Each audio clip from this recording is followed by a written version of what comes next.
Good evening all of you. नमस्कार, आप सभी लोगों का स्वागत है एक बार फिर आशीष त्रिपाठी TCL यूट्यूब चैनल पर, जिसमें आज का टॉपिक फिर हम लोग लेकर आए हैं Vedas and personality development part 2। बहुत से लोगों की डिमांड थी कि पर्सनालिटी डेवलपमेंट के ऊपर आप अपना नया वीडियो जल्दी लाएं, तो मैं कोशिश कर रहा हूं कि मैं आपकी अपेक्षाओं पे खरा उतरूं। थैंक यू, आपने बहुत ज़्यादा सराहा मेरे चेंज एंड पर्सनालिटी वीडियो को और Vedas and personality development videos को। और वेदास एंड पर्सनालिटी डेवलपमेंट का दूसरा वीडियो आज आपके सामने लेकर आया हूँ, जहाँ तक मैं आपके साथ इस वीडियो को डिस्कस करूँगा। मेरा केवल एक मोटिव है कि आपको पता चल सके कि हम जो कुछ भी कर रहे हैं वो क्यों कर रहे हैं। ठीक है, चलिए वीडियो की शुरुआत करते हैं। पिछले वीडियो में हम लोगों ने डिस्कस किया था कि वेदास की रचना या जो भी हमारे रिलीजियस बुक्स हैं उनकी रचना की क्यों गई, और all the human beings why should they follow them, सभी लोगों को उसे क्यों फॉलो करना चाहिए। तो मैंने आपको बताया केवल एक वेद हुआ करता था, फिर उसके बाद जैसे जैसे लोगों की स्मृतियाँ कम होती गई तो व्यासदेव नामक एक स्कॉलर ने उसको 4 पार्ट में सेग्रीगेट किया और फिर समय की अनुकूलता के आधार पर उसको 108 उपनिषद में भी उसकी एक सप्लीमेंट्री जारी की गई। सेग्रीगेट नहीं किया गया, सप्लीमेंट्री जारी की गई, और उस सप्लीमेंट्री से आपके आर्ट ऑफ लिविंग को सपोर्ट किया गया, क्योंकि इंसान कैसे जिए इसके लिए एक स्टैंडर्ड रिसोर्स की ज़रूरत थी। स्टैंडर्ड रिसोर्स यानी आधिकारिक स्रोत, जिससे कि हम ये समझ सके कि जीवन जीने का सही तरीका क्या है। उस 108 पार्ट में जो चीज़ सेग्रीगेट को सप्लीमेंट की गई, सपोर्टिव लगाई गई वेदास के साथ, दैट वाज उपनिषद।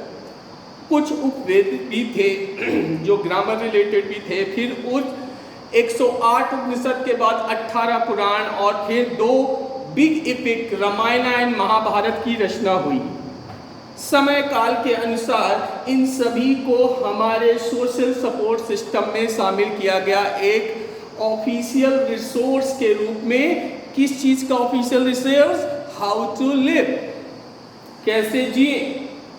जब इस्लाम का जन्म हुआ, और इस्लाम में भी आपने सुना होगा कि बहुत सारे रिलीजियस बुक्स हैं, जिसमें जो सबसे ऊपर है वो पाक कुरान शरीफ है। और कुरान शरीफ को भी मैंने अध्ययन किया और मैंने पाया कि उसमें भी यही मेंशन है कि ह्यूमन बीइंग को कैसे जीना चाहिए। जीवन की विभिन्न परिस्थितियों में निर्णय लेने के तरीकों के बारे में मेंशन किया गया। उसमें भी बहुत सारी हदीसें आई कि मोहम्मद साहब अपने जीवन में इस तरह की परिस्थितियों में क्या एक्शंस करते थे, और उन हदीसों के थ्रू आज एक कुरान को मानने वाले लोग और वेदास को मानने वाले लोग अलग अलग संप्रदाय के लोग या अलग अलग धर्म के लोग हो गए, लेकिन दोनों के लिए उनकी रिलीजियस बुक्स का रोल सेम है। How to live, art of living की बुक्स हैं ये। ठीक है, और जैसे जैसे समय गुजरा हम अपनी आर्ट ऑफ लिविंग की बुक से दूर हो गए। कुछ लोग 5 वक्त की नमाज भी अदा करते हैं, कुछ लोग सुबह शाम पूजा करते हैं, व्रत भी करते हैं, लेकिन अभी भी वो अपने रिलीजन को पहचानते नहीं हैं। मैंने अपने 40 साल के कैरियर में बहुत सारे लोगों की ज़िंदगी में जाकर देखा है, because my profession was teaching and I was interacting within 3 months with the new people। हमारा 3 मंथ का कोर्स था, हमने कई लोगों के साथ इंटरेक्शन किया। बहुत सारी बुक्स में मैंने समझने की कोशिश की, why is the human behavior different। They are religious but they don't know what is religion। They are religious but they don't know how to live। What the problem in that? The basic problem is that our roots are our religious epic। We are very far from them। चलिए उसके बारे में एक आपको example देते हैं। Those people who are following the Vedas for living their life, they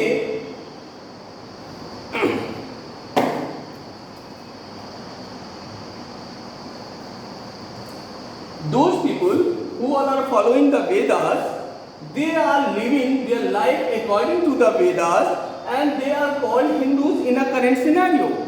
But Hindu is not right word. Hindu is not a religion. Unfortunately, I have to say this.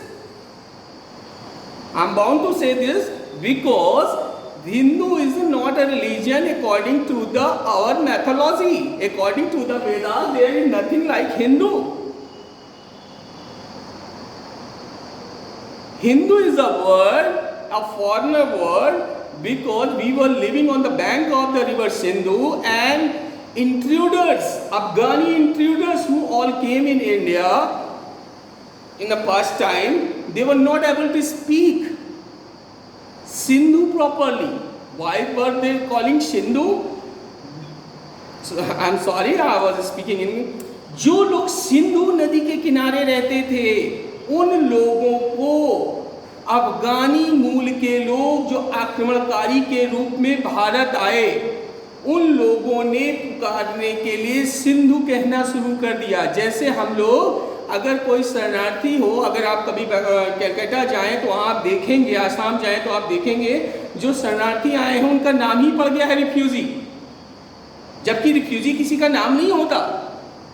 वैसे ही जब अफगानों ने भारत पे, मंगोलों ने भारत पे हमला किया तो सिंधु घाटी, हिंदू कुश पहाड़ियों और सिंधु नदी के किनारे बसने वाले लोगों को बाजारों में जब वो आक्रमणकारी कुछ सामान खरीदने हेतु जाते थे तो सिंधु सिंधु करके पुकारते थे।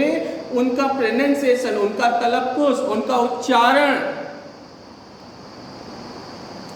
सही ना होने के कारण वह अपभ्रंश होकर सिंधु से हिंदू बन गया और बड़े गर्व से आज हम लोग कहते हैं कि हम हिंदू हैं। दुर्भाग्यपूर्ण है, लेकिन है, दिस इज अ फैक्ट। हमारे वेदास में कहीं पर भी ये मेंशन नहीं है कि there is any Hindu religion. Okay, we are Sanatani. Those follow the concept of Veda for living their life, they are called Sanatan. Or the other name is Varnashram. Varnashram is a combination of two words, Varn and Ashram. जो वर्ण और आश्रम system को मानते हैं वे लोग वेदास के follower हैं। वर्ण का मतलब ब्राह्मण, क्षत्रिय, शूद्र, वैश्य। आश्रम का मतलब ब्रह्मचर्य, गृहस्थ, वानप्रस्थ और संन्यास के कॉन्सेप्ट को मानने वाले। ये जीवन के बेसिक स्तंभ हैं। जो इस कॉन्सेप्ट को फॉलो करते हैं वे वेदास के फॉलोअर हैं। On other hand, if we come, then we see that those people who follow the teachings of the Quran, they belong to Islam religion, but unfortunately we get the fight. दुर्भाग्यपूर्ण तरीके से हम देखते हैं जितने भी social rights होते हैं वो हिंदू और मुसलमान के बीच में होते हैं। ना हिंदू कोई रिलीजन है, ना मुसलमान कोई रिलीजन है। मुस्लिम शब्द का अर्थ होता है जो व्यक्ति ईमान वाला हो, जो व्यक्ति अपने आप में किसी भी चीज की चोरी ना करता हो, जो दुष्चरित्र ना हो, वो हर एक इंसान मुसलमान है। मुसलसल हो जिसका ईमान, वो है मुसलमान। Musalman is not a religion, this is a quality. So we are very unfortunate that we all have gone this much far from our roots. We do not know who are we, who am I, and just we are telling others. तो ये जो personality development और वेदास के concept में हमने research की और हमने वर्क किया तो हमने पाया कि अगर आप सही मायने में पर्सनैलिटी डेवलपमेंट चाहते हैं तो आपको अपनी रूट्स की ओर लौटना होगा, उनका अध्ययन करना होगा विदाउट एनी मेडिएटर। कोई मौलाना नहीं होना चाहिए, कोई आचार्य नहीं होना चाहिए। बुक्स लिखी हैं, बुक्स की भाषा का, व्याकरण का आप अध्ययन करिए और उसके बाद उस बुक से डायरेक्ट आप लीजिए। एक तो ऑलरेडी वेद से उपनिषद, उपनिषद से पुराण, पुराण से क्या कहते हैं रामायण और महाभारत जैसे धर्म ग्रंथ बनते बनते मुख्य पुस्तक की कुंजी बन गई और उसके बाद भी ये मेडिएटर धर्माचार्य जो अपने आप को धर्म का ज्ञानी बताते हैं और हिंदू और मुसलमान के झगड़े में किसी एक पार्टी का सपोर्ट करते हैं, ऐसे मौलाना, ऐसे आचार्यों को आपको नहीं शामिल करना है। You will get the developed personality. Got it? Now the question you must have got that why should we read Quran Sharif, Ramayana, Vedas, Upanishad, whatever is our religious ethics? Why should we follow their teachings? हमें उनके उपदेशों का पालन क्यों करना चाहिए? अब एक क्वेश्चन ये उठता है कि वेद ही क्यों, कुरान ही क्यों?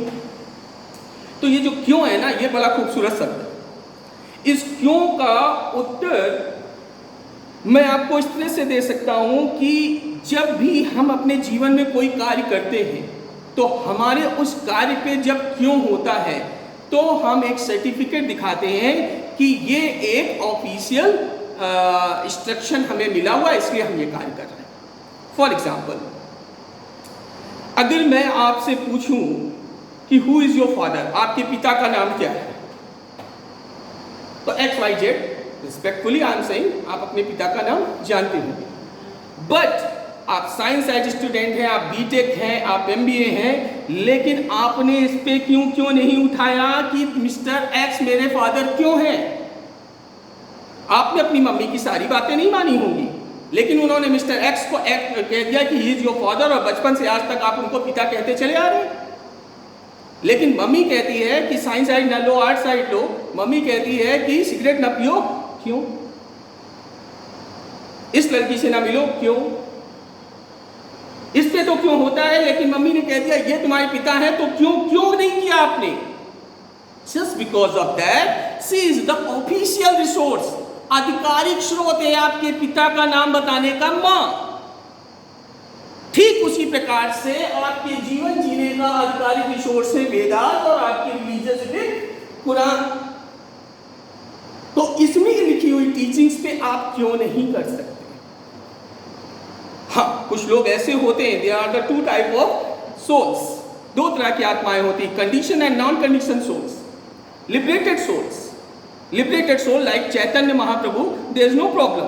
द कंडीशन सोल यानी जिनकी, जो हम और आप हैं, कंडीशन सोल, हर चीज में लॉजिक ढूंढते हैं, और उन लॉजिक को अगर मुझे जस्टिफाई करना हो तो हमारे पास लॉजिक नहीं होता। अपने ही लॉजिक को जस्टिफाई करने के लिए हमारे पास लॉजिक नहीं होता। कैसे? जैसे हम सब बुद्धिमान हैं, हम सब लोगों ने इतिहास पढ़ा है, अकबर, बीरबल, महात्मा गांधी, कैनेडी, सबको। जितनी कंडीशन सोल होती है उनमें 4 प्रॉब्लम्स होती हैं, इसलिए किसी एक व्यक्ति के द्वारा कही गई बात को किसी दूसरे व्यक्ति को मान लेने में आप अपनी लाइफ को इटर्निटी की ओर नहीं ले जा पाएंगे, मोक्ष की ओर नहीं ले जा पाएंगे। क्या है वो 4 mistake? First, all the condition soul commit mistake.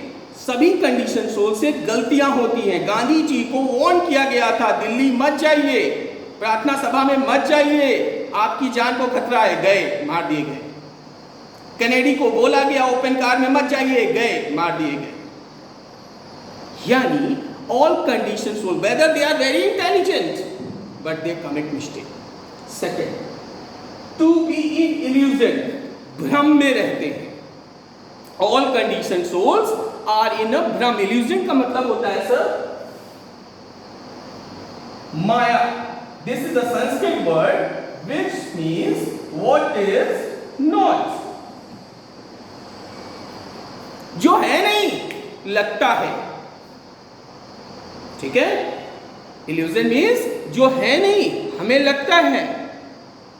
हमने आज सुबह 200 रुपए कमाए, शाम तक का खाना हो जाएगा, लेकिन शाम को ओवर टाइम भी कर रहे हैं, क्यों? हमें लगता है हम सालों जिएंगे। भ्रम। So don't be in illusion. कई बार हमें लगता है कि ये शख्स हमें प्यार करता है और फिर नहीं करता है, दिख जाता है कुछ समय बाद। आप किसी को भी ले लीजिए, मम्मी पापा, भाई बहन, दोस्त यार, किसी को चेक कर लीजिए। I am challenging the whole world in this case. कोई एक व्यक्ति ये नहीं कह सकता कि ये दूसरा व्यक्ति हमने हमें हमेशा जिंदगी में प्यार किया है, कभी ना कभी आप उससे नाराज जरूर हुए होंगे। Why? You think that he will love always? और कोई भी व्यक्ति आपकी जिंदगी में ऐसा नहीं होगा जिसको अंत तक, अपनी जिंदगी के अंत तक आप बुरा कह सके। कभी कभी वो आपको लगेगा सही है। सो जो आप सोचते हैं सही है वो क्या है? भ्रम। जो आप सोचते हैं गलत है वो क्या है? भ्रम। और उस भ्रम में आप जीते हैं। रिश्तों में माया, अच्छे कपड़े, अच्छे दोस्त, शोहरत, गाड़ी, बंगला, पैसा, दीज ऑल थिंग्स आर माया। इसीलिए कहा गया है माया से दूर रहो। The next point is cheating prosperity, यानी धोखा देने की प्रवृत्ति। हम खुद नहीं जानते, हम इल्यूजन में हैं, हम खुद नहीं जानते, लेकिन बताएंगे सबको तुम्हें ये करना चाहिए, तुम्हें वो करना चाहिए, मुझे ऐसा लगता है, ऐसा होगा। In the last but not least, imperfect senses. Imperfect senses का मतलब हमारे सभी निर्णय हमारे दिमाग के द्वारा होते हैं, और हमारे दिमाग को इनपुट कौन देता है? हमारी 5 ज्ञानेंद्रियां, 5 sensory organs, 5 sensory organ, eyes, nostril, year, tongue and skin. तो जब हमारे इनपुट देने वाले सोर्स ही इम्परफेक्ट हैं, अपूर्ण हैं, तो हमारे इन इनपुट से मिलने वाला डिसीजन कैसे संपूर्ण होगा? यानी आपके सेंसेस इम्परफेक्ट हैं। मैं इसको सिद्ध कर सकता हूं तर्क के साथ। देखिए, आपको लगता है कि आपको आंखों से दिखाई देता है, मुझे भी लगता था। और हमसे अगर कोई पूछे कि आप आंखों से देख लेते हो? हाँ। अब आप मोबाइल देख रहे हो, मेरा वीडियो देख रहे हो, अचानक स्क्रीन डार्क हो जाए तो क्या आप मुझे देख पाओगे? मैं वीडियो में ही होऊंगा, नहीं देख पाओगे। ब्राइटनेस कोई 0 कर दे, नहीं देख पाओगे। कमरे में हो, रोशनी है, सब कुछ दिखाई दे रहा, दोस्त यार भाई बहन सब कुछ, सामान, फर्नीचर, लाइट चली जाए वो दिखाई देंगे? आंखें आपकी आपके पास है, नहीं ना? लेकिन आप अपनी जिंदगी के 90% डिसीजन किस पे लेते हो? हमने अपनी आंखों से देखा, इसी ने किया है, दैट इज रॉन्ग।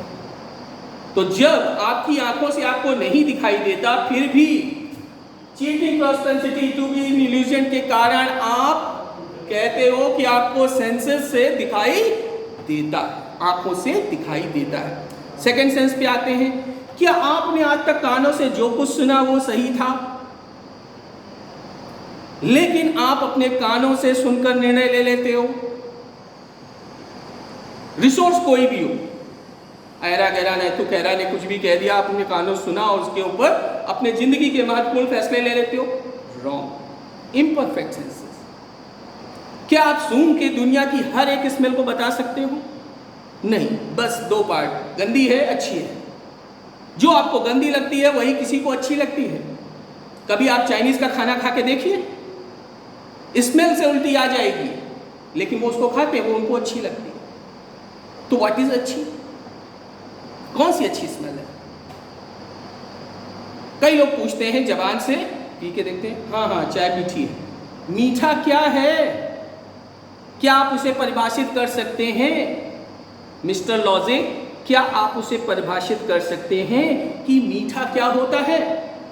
बचपन में जब बच्चा दूध नहीं पीता था, माँ चीनी के कुछ टुकड़े डालकर उसको हिलाकर पिलाती थी, अब बेटा मीठा हो गया, तो हम जान गए कि ये पर्टिकुलर टेस्ट मीठा होता है।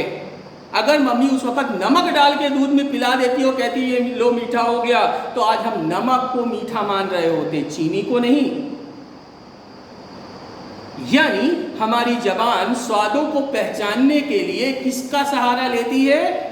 उन कंडीशन सोल का जिनका कुछ भी फिक्स नहीं है, सब भ्रम में है, सब धोखे में है और धोखा देते हैं। उन्हीं की बात के आधार पर अपनी जबान से मीठा नमकीन मानते हैं। कहते हैं भगवान है तो दिखाओ कहाँ है? मीठा मैंने पानी में चीनी डाल दी, बोल दी पूरी तरह से, पीजिए कैसा लग रहा है? मीठा। चीनी कहाँ है? दिखाई तो नहीं दे रही। Got it? वैसे भगवान है, फेल करने पर। और भगवान क्या है? whose teachings are helping us to live the life perfectly, that is a God. What is the teachings? Whose teachings? Vedas and Purans and Guru Granth Sahib, those are lot of. Bible is also. ठीक है?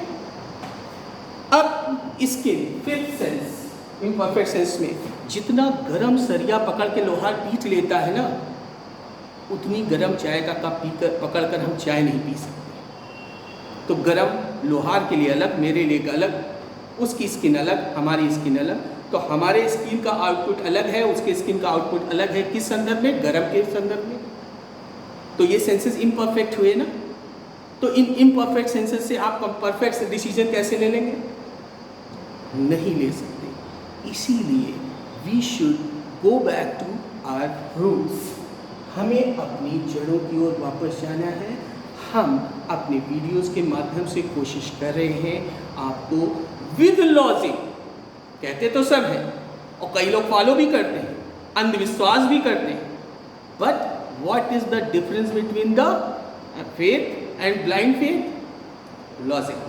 So I am giving your roots you with logic, and I think I will fix you with your roots with my videos. तो कैसा लगा आपको आज का ये video?